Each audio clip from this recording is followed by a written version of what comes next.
Hi everyone, let's pull another card from one of these Course in Miracles card decks that I have and see what guidance we can get today to help us navigate through these times as modern miracle workers. You ready? It's so exciting. I loved doing this last week. It's just like, what will come out? I have the two card decks from the Miracle Distribution Center. I have Everyday Miracles by Robert and Holly Holden. And y'all, look what I found on eBay when I was Googling A Course in Miracles cards. My girl, Marianne Williamson, look what I found on eBay. Miracle cards by Marianne Williamson. So I'm thinking we're going to have to go with these, right? It's a no-brainer. Okay, I have the cards. These are the Miracle cards by Marianne Williamson that I found on eBay. That's amazing.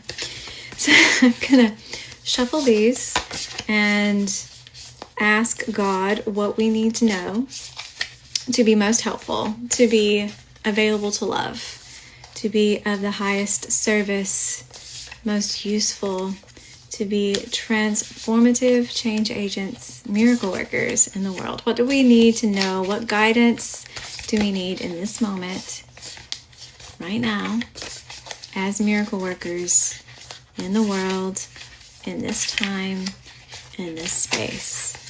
And when I feel it, I'll grab it.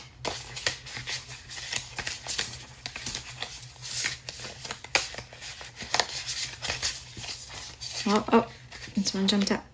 Oh my God. Miracle workers. Miracle workers.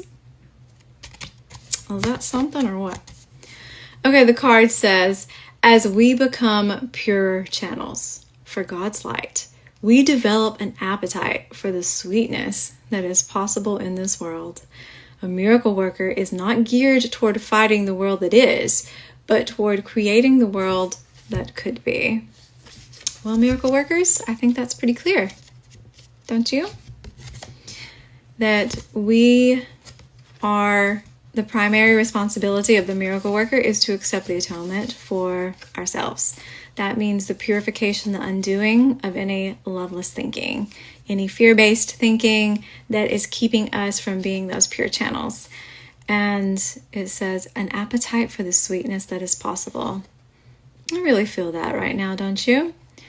A new world is coming, and it can come through us. There is a part in the first few chapters, early on in the text, that says, as we are purified, we become intolerant, basically, of fearful thinking, of ego chatter and lovelessness, and that we take up our part in joining the Great Crusade in awakening our brothers and awakening the world.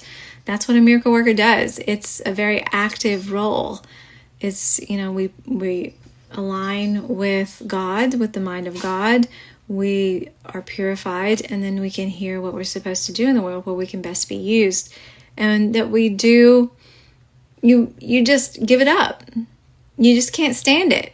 You just can't stand that lovelessness anymore.